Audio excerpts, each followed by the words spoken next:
hartlike goeiedag, goeiemôre van my Ansie Smit, die woon beside net. Baie welkom weer by ons.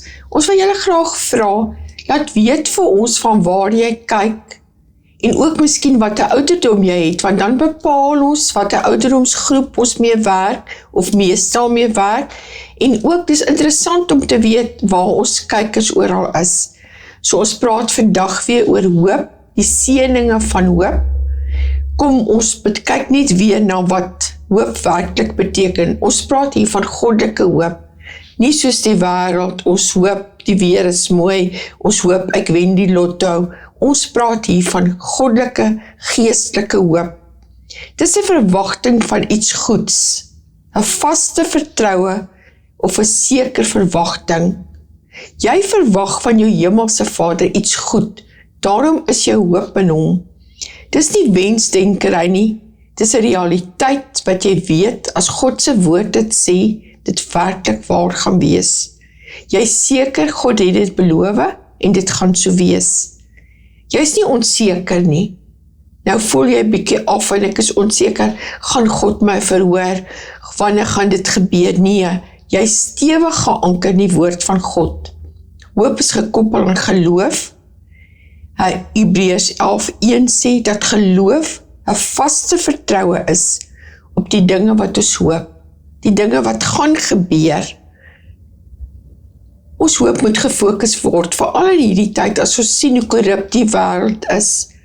Hoeveel dinge gebeur, moet ons werklik gefokus wees. Ons hoop gefokus wees op Jesus, sy reddingswerk en wat hy al reeds vir ons gedoen het. Ja, wanneer jy bid en jy vra die Here, moenie dadelik begin twyfel nie.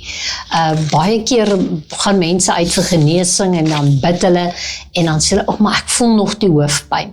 Ja, die Here het hierdie vermoë om jou in een oomblik te kan genees, soos wat ek ook al voorheen getuig het, wat hy vir my gedoen het. En daar is 'n ander tye wat jy bid en jy loop nog geruk met simptome. Maar dan moet jy nie sê, ag, ek is siek en ek gaan doodgaan of iets nie. Spreek lewe oor jou elke dag, want jy het 'n hoop. Ons het 'n hoop in Christus, en onthou, die Here het vir ons gesê in Jeremia 29 vers 11, ek het vir julle 'n hoopvolle toekoms, 'n toekoms met geluk en voorspoed, nie van hoop nie. So ons moet staan op daardie hoop wat die Here vir ons gegee het. So wanneer jy bid in jou kamer, waar ook al jy is, moet jy beginne om die uitkomste verwag. Soms kom my uitkoms baie vinnig, soms vat dit 'n bietjie langer, maar dit kom, glo vir my. En die Here bepaal ook jou behoeftes. As die Here weet jy het nou 'n ding nodig, kom ons sê soos om kos, jy moet nou eet, jy moet vir jou gesin kos maak, gaan hy nie 'n maand vat om vir jou kos voor te berei nie, of vir iemand te stuur oor jou pad nie. Dit sal spoedig gebeur. Maar wanneer jy dalk vra, ek wil my huis verkoop, of Here, gee vir my 'n woord, ek wil weet, kan ons trek Kaap toe, kan ons trek Natal toe. Vat die Here partykeer langer om te antwoord, want die Here moet self eers vooruit gaan, soos 'n herder, en gaan kyk, is die groen weivelde daar vir jou goed, gunstig, of is daar te veel wolwe wat daar rondloop? So die Here het 'n bepaalde tyd vir elke ding. So glo vir my, ek het al gebid vir dinge, soos ek ook in vorige programme gegee het, en die Here het dieselfde dag geantwoord, die Here het dieselfde oomblik geantwoord, die Here het die aand geantwoord, en dan is daar tye wat ons moes wag, 'n paar maande, 'n jaar of 2. So elke ding het sy, en dit sê nie ons moet dan sonder hoop wees nie. Nee, ons het 'n hoop, want die Here sê, alles wat julle vra in my naam, sal ek vir julle gee. Maar ons praat nou nie, as jy nie 'n pos nodig het nie, gaan die Here nie vir jou pos gee nie, al vra jy dit in sy naam. Want die Here laat ons nie met hom bespot nie, en hy laat ons mors met sy seëninge en genade nie. So kom ons kyk 'n bietjie verder, wat sê die skrifte rondom hoop en genade en geloof. Onthou, soos ons in 'n vorige episode gesê het, Geloof en hoop gaan hand in hand saam. Romeine 5 vers 3 tot 5 sê, en nie alleen dit nie, maar ons roem ook in die verdrukking, omdat ons weet dat die verdrukking lydsaamheid verwerk, en die lydsaamheid beproefheid, en beproefheid hoop. En die hoop beskaam nie, omdat die liefde van God in ons harte uitgestort is deur die Heilige Gees wat aan ons gegee is. So hier sien ons, ja, daar kan lydsaamheid wees, ons kan wag, en dinge kan met ons gebeur in hierdie tydperk, maar kom ons wag. Onthou in die vorige program het ons gesê ons sal die kroon daarvoor ontvang. Romeine 5 sê, verduidelik dat volharding karakter voortbring, en karakter bring hoop voort, wat ons nie beskaam nie, omdat dit gewortel is in God se liefde. Omdat God vir my en vir jou lief is, wil hy nie hê ons moet swaar kry nie, hy wil hê dit moet met ons goed gaan. So ons het daar die hoop, omdat ons weet hy het vir ons lief. Om toegang tot hierdie seëninge te verkry, is vertrou op God se woord. Merk hierdie beloftes in God se woord, staan daaraan, herinner hom daaraan, nie laat God vergeet nie, maar God wil hê ons moet dit weer voor hom bring. Psalm 130 vers 5 sê, ek wag op die Here, my siel wag, en ek hoop op sy woord. Hierdie vers beklemtoon geduldige verwagtinge op God se vertroue en sy beloftes. Die konsep is, ek wag op die Here, is 'n aktiewe verwagting. My siel wag, volledige innerlike verlange. Ek hoop op sy woord, vertroue gegrond op God se beloftes. Hoe gaan jy hierdie beloftes quoteer as jy nie die Bybel ken nie? Jy moet tyd spandeer in die woord van die Here, leer die woord van God ken, spandeer tyd in sy woord, soos Ansie in 'n vorige keer gesê het, gebruik verskillende vertalings om dit beter te kan verstaan, skryf in 'n kort Bybelkursusse, loop Bybelklas, so alles help jou om God se woord beter te ken. Dit is 'n bekende vers hierdie Psalm 130, en ons kyk ook na ander verse wat vir ons leer om die hoop te hê, en ons moet dit handhaaf, 'n vreugdevolle verwagting moet ons handhaaf, aktief wag op die Here, om hom toe te laat om sy beloftes en op sy tyd dit te kan vervul. Ja, soos Yvonne gesê het, jy wag op die Here, ook in vrede en stil wees. Dit help nie jy sê, ek wag en my hoop is in God, nou hardloop jy op en af en spring op en af nie. Wees rustig, vertrou God, jy het gevra, hy het beloof, en baie keer is hy besig om onsself voor te berei. Baie keer is God besig om my en jou karakter te bou, want ons het al baie vorige toetsies gedop. So hierdie toets van geloof, hierdie toets van hoop, moet ons deurkom. As ons kyk na Klaagliedere 3:25, in die Afrikaanse vertaling, goed is die Here wat op hom hoop, vir die siel wat hom soek. Ons het gesê, die siel is jou kop, jou gedeelte, jou wil, emosies, jou besluite, so jy moet 'n besluit maak.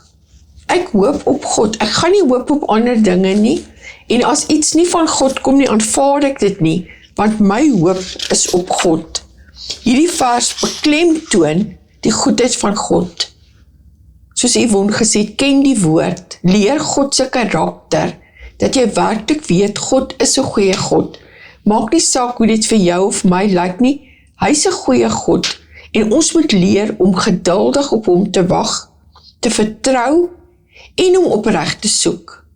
En daarbij wil ek ook sommer byvoeg, ons moet 'n heilige lewe lei. Dit help nie nou, ek bid en ek hoop, en ek soek nou die Here, en as ek het gekry, dan is dit oor en verby nie. Ons sien baie keer mense wat bid vir werk, ons sien baie keer mense wat bid vir 'n boot, 'n kar, en as hulle dit kry, dan is dit so hartseer om te sien dat daai persoon beweeg heeltemal weg van God. Hy woon nie meer Sondagdienste by nie, hy is nie meer so betrokke by die kerk nie, sy boot of sy kar of sy geld is dan sy fokus nommer 1. So kom ons soek werklik God se aangesig. En nie net altyd wat hy vir ons kan doen nie, maar werklik sy aangesig. Vertrou op hom, wees stil, vol vrede en vreugde, Fokus op Jesus, om in die opstanding te glo, bied 'n lewende hoop, wat alle seëninge verseker. 1 Petrus 1 vers 3, gaan lees dit gerus in verskillende vertalings. Ja, ons hoop met, wanneer ek en jy in 'n voertuig klim en ons ry op 'n pad, en daar's 2 bane, een baan van karre wat gaan na 'n plek en 'n ander baan van karre van aankomende verkeer wat na die teenoorgestelde rigting bly. En ons het 'n hoop en vertroue dat die karre van die teenoorgestelde rigting, al ry ons elkeen 120 km/h, elke ene in sy baan gaan bly. Jy gaan nie bang wees en nou aftrek en nie wil ry nie, omdat jy te bang is, hierdie ou gaan nie in sy baan bly nie. Nee, ons het 'n vertroue en ons het 'n hoop dat hierdie ou in sy baan gaan bly. So moet ons vertroue ook op die Here wees, want die Here hou ons tog op die regte baan. Hy hou ons tog in lyn. So kom dat ons oë gefestig wees op hom en nie op die dinge van die wêreld en die omstandighede nie. Ons moenie angstig wees nie, want ons sien dat angstigheid het baie sonde veroorsaak. Selfs in die tyd van die Israeliete, wat hulle in die 40 jaar in die wildernis was, in plaas van 11 dae, het hulle 40 jaar gevat, want wat het hulle ook gedoen? Hulle het gedurig deur ook sonde gepleeg, en sonde verwyder ons van God, en ons moet eers ons sonde bely, ons moet eers weer berou hê vir ons sonde, en voor die Here kom, sodat hy weer sy aangesig oor ons laat skyn. So kom ek en jy maak seker, soos Ansie gesê, om 'n heilige lewe te leef. Ons moet nie soos monks loop nie, ja nee, dis nie wat die Here van ons verwag nie, maar ons moet heilig leef. Jy kan nie vanaand drinkpartytjies en losbandigheid en dan môre verwag jy weer die Here moet nou maar net vir jou deurkom nie. Nee, die Here sê, wees heilig, want ek is heilig. Ons moet sonde haat, ons moet dit afleef, en as ons agtergekom het, ons doen iets verkeerd, moet ons dit bestraf en ons moet dit bely. Hoe meer jy dit doen, elke dag, hoe meer sal jy 'n heilige lewe lei. Kom ons kyk 'n bietjie na seën en Bybelse verwysings en sleutelbeloftes. Eerstens, dit is 'n vitaliteit. Jesaja 40 vers 31 sê, krag om soos arende te sweef en nie moeg te word nie. Wat beteken dit? Dit beteken ook dit beteken ook lewendig. Dit beteken lewenskrag, lewensenergie en 'n lewenslus. So soms word ons moeg, soms voel dit of ons nie krag het nie, maar die Here sê vir ons, wanneer ons krag en ons aandag op hom fokus, sal hy vir ons lewenskrag gee, sal hy vir ons lewensenergie gee, en sal hy vir ons lewenslus gee. Ek bid in die oggend en sê, Here, gee vir my wysheid en om my werkstake te doen, en laat die Heilige Gees my lei, en dan bid ek ook vir energie, want soms voel ons moeg en ons liggame voel moeg, dan bid ek en sê ek, Here, gee my energie vir hierdie dag. Jeremia 29 sê ook, dit is soos wat ons voorheen gesê, die versoening en voorsiening vir ons toekoms, planne vir welsyn en 'n hoopvolle toekoms, dit is wat hoop vir ons gee. Stabiliteit, Hebreërs 6 vers 19 sê, 'n vaste anker vir die siel in tye van benoudheid, soos Ansie gesê het in die vorige program. As jy in 'n skip is, en daar's 'n storm en hulle gooi daai anker uit, as jy dit vergelyk met daardie groot luukse reisskepe, dan is daardie anker maar klein in vergelyking met daardie boot, maar hy help tog, hy anker die boot, en so moet ons ook wees, daardie mosterdsaad geloof, daardie klein bietjie geloof moet ons in die Here plaas. Dit gee ook vir ons verlossing. Romeine 8:24-25 sê dit, die uiteindelike hoop op verlossing en die ewige lewe. Ek en jy het 'n hoop dat daar lewe is na die lewe hier op aarde. Daar is lewe na die dood van die vlees. So ons moet 'n hoop hê dat ons daardie lewe gaan beerwe, want dit is daar. Is net 2 keuses wat ek en jy het oor dit. Is as ons lewe afgesterf het op die aarde, is daar 2 dinge, of die hel of die hemel. Niks tussenin nie. So kom ek en jy maak seker dat ons hoop gefestig is op dit wat ewigheidswaarde is. Uiteindelik stel die Bybel voor dat geseënd is die een wat op die Here vertrou. Wie se vertroue in hom is Jeremia 17 vers 7. Aangesien hulle soos 'n boom wat by water geplant is, groen en produktief bly, selfs in die jare van droogte. Ons sien dat bome staan vas in tye van droogte, wat daar oor 'n paar jaar het ons al gesien in drooggeteisterde gebiede, gereën dit weer en dan slaan hierdie grasies en blommetjies somme oralste op. Ja, soos Yvonne nou sê van die boom, sy wortelstelsel, as ons 'n bietjie gaan kyk, die palmboom by die hoogste groei, sy wortelstelsel is die diepste. Daai wortelstelsel is so diep geanker. Ons sien baie keer, veral hier in die strand in die Weskaap, daai boom buig heeltemal om in 'n storm, maar daai wortels bly staan. So kom ons wees ook soos hierdie boom dan, maak nie saak die stormie, die omstandighede nie, ons buig, ons val, ons kom regop en ons gaan aan. Kom ons gaan kyk 'n bietjie nog na skrifte, Spreuke 10:28, die verwagting van die regverdiges vreugde, maar die hoop van die goddelose vergaan. Hier sien ons dat die goddelose se hoop sal vergaan, want dit is tydelik, dit is gerig op sienbare dinge, maar ons hoop is in God.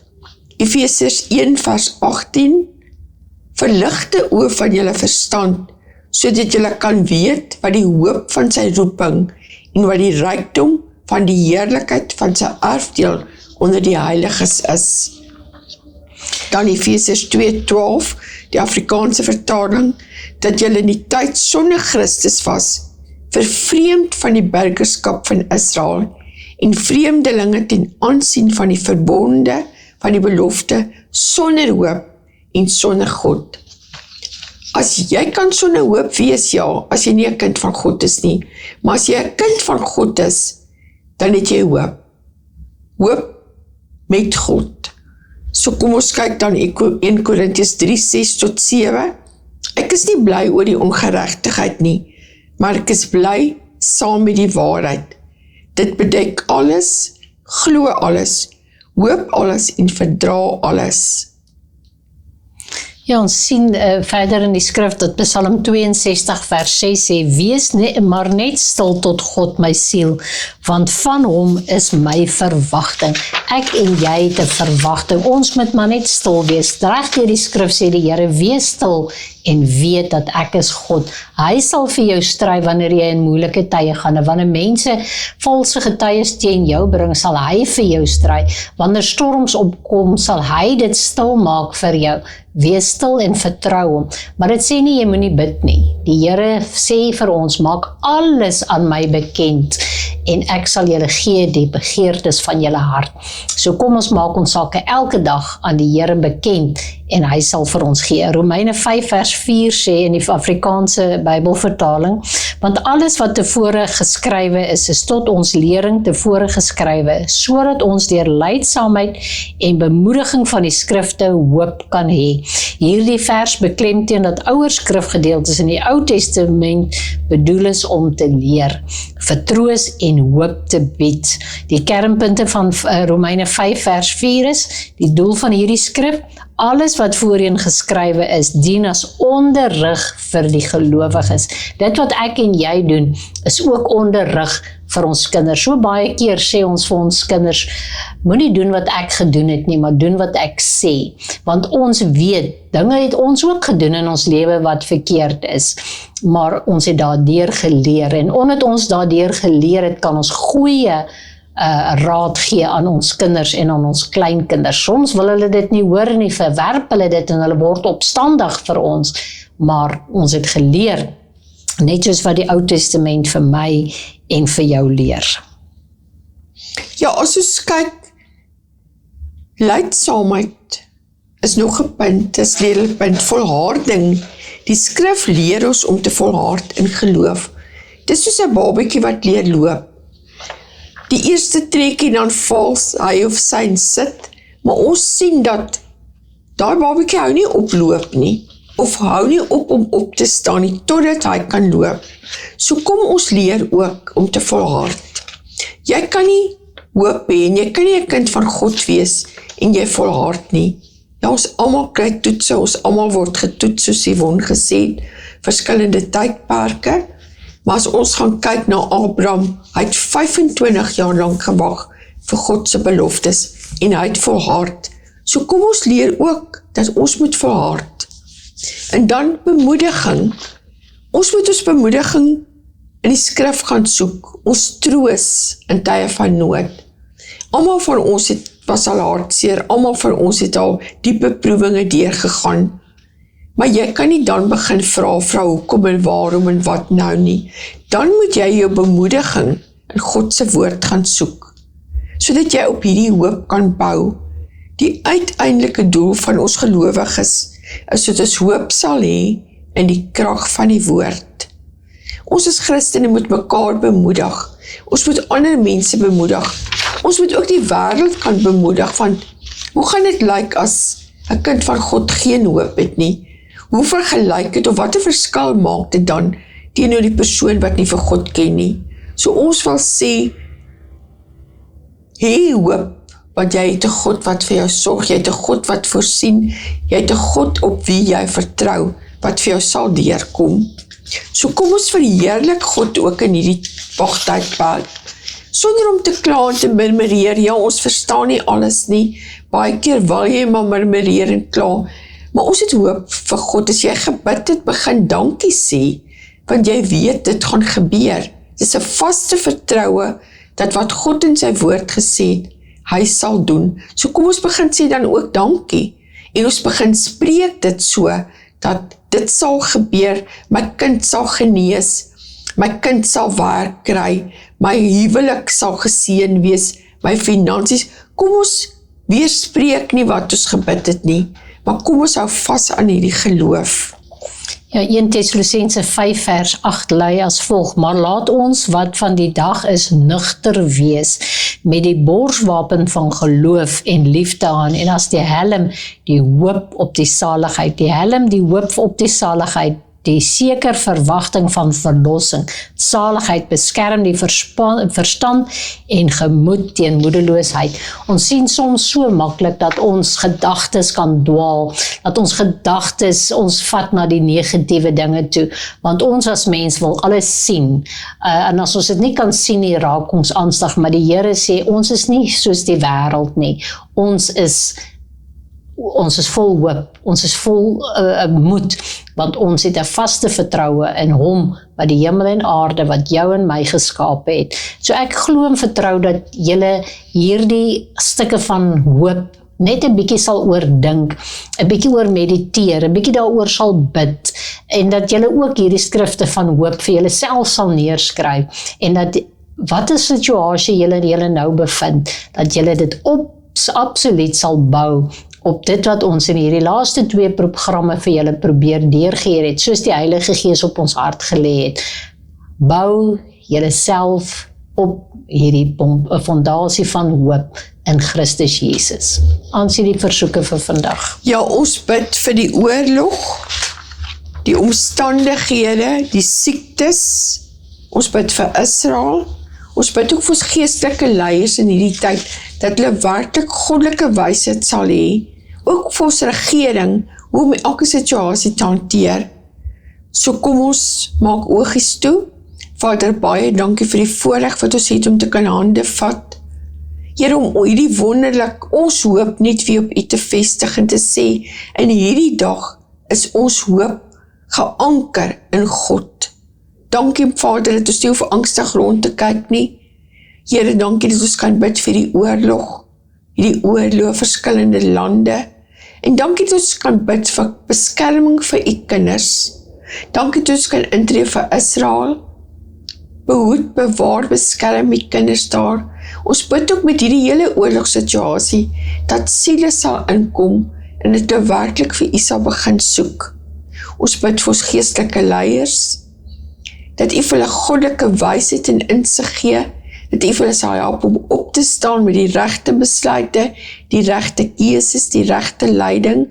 Ons kom ook in hierdie dag, ons wil ons regering, ons elke minister in U opdra. Here, ons wil verklaar dat ons 'n land te volk sal wees, 'n regering sal wees wat vir U soek, wat vir U dien, wat vir U aanbid. Dankie vir die wonderlike voorreg, Here, dat ons net ons boeties en sissies daar buite kan bemoedig met die hoop in ons hemelse Vader. Ons dankie, ons prys U, en dankie dat ons al hierdie ding kan vra in die wonderlike naam van Jesus. Amen. Baie dankie, totsiens tot 'n volgende keer.